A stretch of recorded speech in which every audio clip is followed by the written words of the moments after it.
Salve, torcedor vascaíno. Bom dia. É um prazer estar com você por aqui nessa quinta-feira pela manhã, no Acorda, esse tradicional programa que o torcedor vascaíno já se acostumou.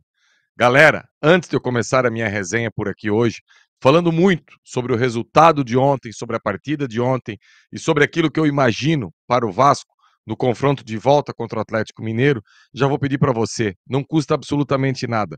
Like. Tá ouvindo aí? Fecha ali, já dá o like, volta, que tá tudo certo, que é sempre bom para fortalecer o nosso trabalho. Torcedor, o Vasco ontem à noite, infelizmente, perdeu para o Atlético Mineiro na Arena MRV pelo placar de 2-1 de virada. Num jogo que o Vasco saiu na frente, que o Vasco controlava as ações e saiu na frente no gol de um gênio, no gol do melhor jogador do futebol brasileiro em 2024. Eu falo isso sem dúvida nenhuma. Não existe um jogador no futebol brasileiro, em nenhuma equipe, tão desequilibrante como é Felipe Coutinho.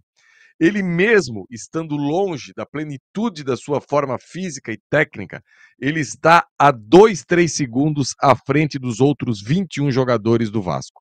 21 jogadores em campo, perdão. E ontem o Vasco sai na frente numa jogada de contra-ataque, em que o Verratti aciona o Emerson Rodrigues espera a chegada do Coutinho, e daí o Coutinho faz o difícil parecer fácil. Ameaça chutar, o zagueiro do Atlético Mineiro bate com o popô no chão, o Coutinho bate cruzado e faz 1-0. E o Vasco se comportava bem na partida.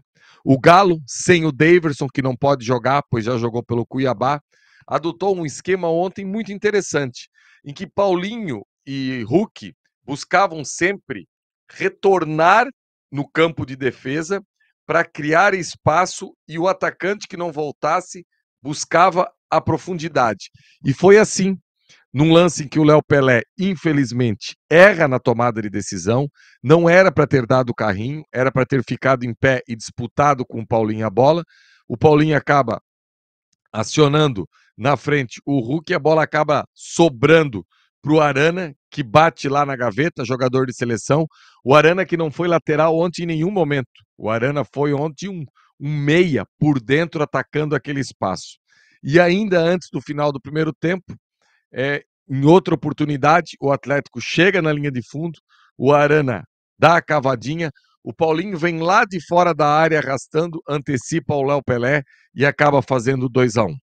O Vasco teve no primeiro tempo 2 jogadores pendurados, estavam pendurados o Emerson Rodrigues, que levou um cartão completamente besta por ficar na frente da bola, e também o Matheus Carvalho, que foi dar uma dividida daquela, acabou pegando a canela do jogador do Atlético e ficou pendurado.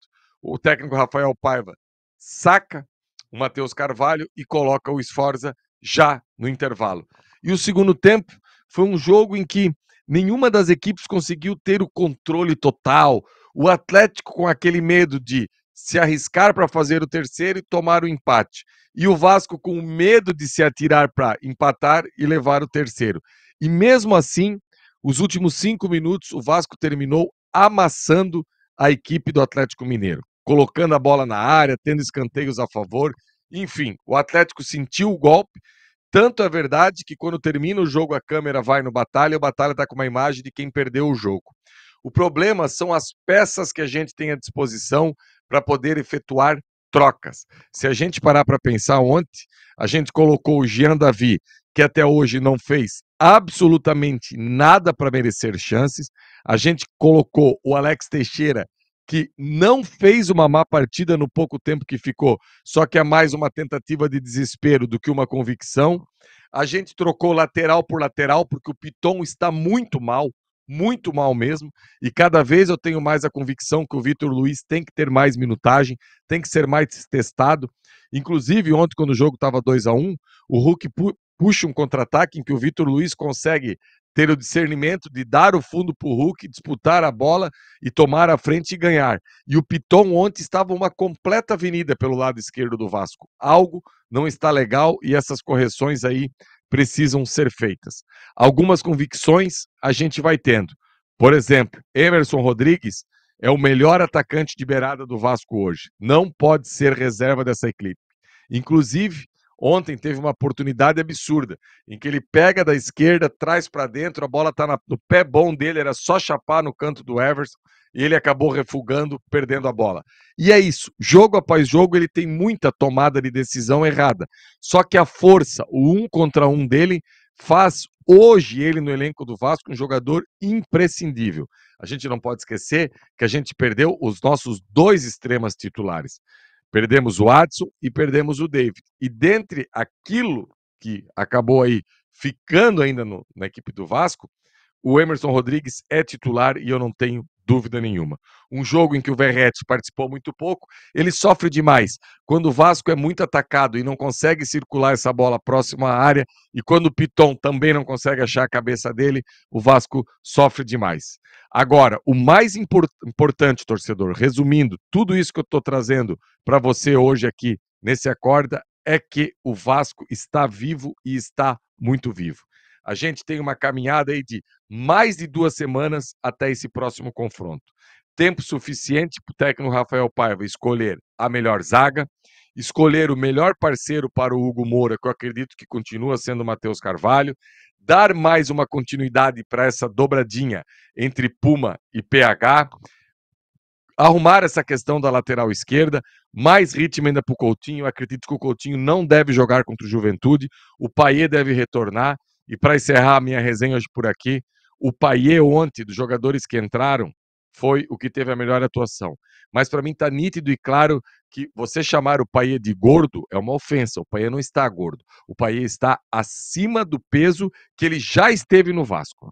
Porque assim, se você é um jogador que tem um biotipo que está sempre naquele parâmetro, paciência. Agora, o Payet não é isso. O Payet, esse ano no Vasco, já se apresentou em melhores condições. E o ideal é que ele consiga buscar essa melhor condição, porque para quem sabe, em determinados momentos, ele poder ser esse desafogo ao Coutinho. Porque se o Coutinho está 3 segundos na frente dos outros 21 jogadores na partida, o Payet está pelo menos 2 segundos à frente. Então seria muito interessante dar ritmo de jogo para o Payet, dar condições físicas para o Payet, para nesses momentos decisivos os dois puderem resolver essas questões técnicas da equipe do Vasco. Estou satisfeito, não pelo resultado, mas pelo desempenho. Acredito que dentro daquilo que esse elenco do Vasco pode, o Vasco fez um jogo muito justo ontem contra a equipe do Galo. Agora é esperar a volta com esses 2 jogos aí no meio, Juventude e São Paulo. Beleza, torcedor? Gostou da resenha? Deixe o seu like mais uma vez, compartilha nas suas redes sociais. Eu volto ainda hoje com o Sérgio Quindi aqui na resenha no Ave Mais. Abraço, galera!